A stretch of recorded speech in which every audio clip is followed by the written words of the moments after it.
మార్చి 8 వచ్చిందంటే చాలు ప్రతి ఒక్కరికి మహిళల హక్కులు గుర్తొస్తాయి. మహిళల పట్ల గౌరవ మర్యాదలపైనే అంతా మాట్లాడతారు.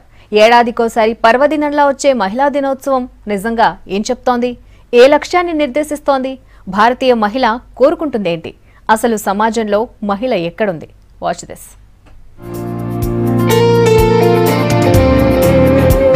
మహిళ కొన్ని యుగాలుగా తన హక్కుల కోసం పోరాడుతున్న ఓ సబల, అన్నింటా మగాడికి తాను ఏమాత్రం తీసిపోనని నిరూపించుకునేందుకు కొన్ని తరాలుగా పోరాటం చేస్తూనే ఉంది.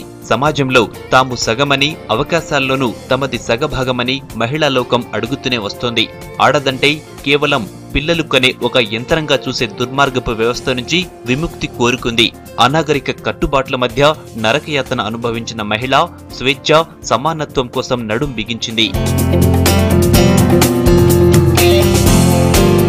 1911 మార్చి 8 ప్రపంచంలో మహిళలకు జరుగుతున్న అన్యాయంపై ఒక్కటైంది వనితా లోకం. సమాన హక్కుల కోసం ఆడవాళ్లంతా గొంతెత్తారు.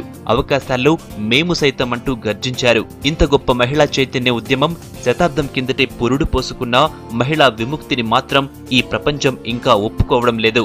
అబలపై అనాగరిక ఆకృత్యాలు ఇంకా విలయ తాండవం చేస్తూనే ఉన్నాయి. ఇప్పుడు కాలం మారింది. మహిళలు మగాళ్లకు టఫ్ కాంపిటీషన్ ఇస్తున్నారు. అన్ని రంగాలు సదా మీ సేవలో అంటూ మహిళలకు దాసోహం అవుతున్నాయి. వృత్తి నిపుణులైన ఆడవారిని అవకాశాలు కోరి వస్తున్నాయి.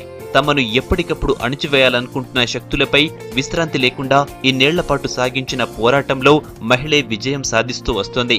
ఇది ముమ్మాటికి తమ ఘనతే అంటోంది నారీ లోకం. చట్టసభల్లోనూ తమ సమాన వాటాను అడ్డుకోవలసిన పరిస్థితి ఉందనేది కొందరి మహిళల వాదన. నిజానికి తమ కోటాను, తమ అవకాశాలను ఒత్తిడి కారణంగా ఇవ్వొద్దని, అది తమకు హక్కుగా రావాలని ఈ మధ్య మహిళా కాంగ్రెస్ లో నారీమణులు తేల్చి చెప్పారు. When we ask for reservation or women ask for reservation, it is not something that somebody is giving her something. It should not be like that.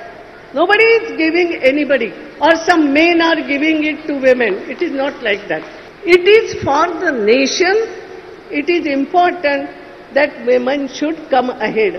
Yes, they are half in population, but I always say they are half in population, but for making nation, they are a full round. మహిళా దినోత్సవం అనే మాట గర్వంగా చెప్పుకునే రోజు రావాలంటే ప్రభుత్వ విధానాల్లో మార్పు రావాలి. పాలకులు చిత్తశుద్ధితో పనిచేయాలని ప్రతి మహిళ కోరుకుంటుంది. మహిళను కేవలం ఓటర్లుగానే చూడకుండా మనలో సగమన్న భావనతో పాలించాలి. అప్పుడే దేశంలో మహిళలకు సంపూర్ణ స్వాతంత్ర్యం వస్తుంది.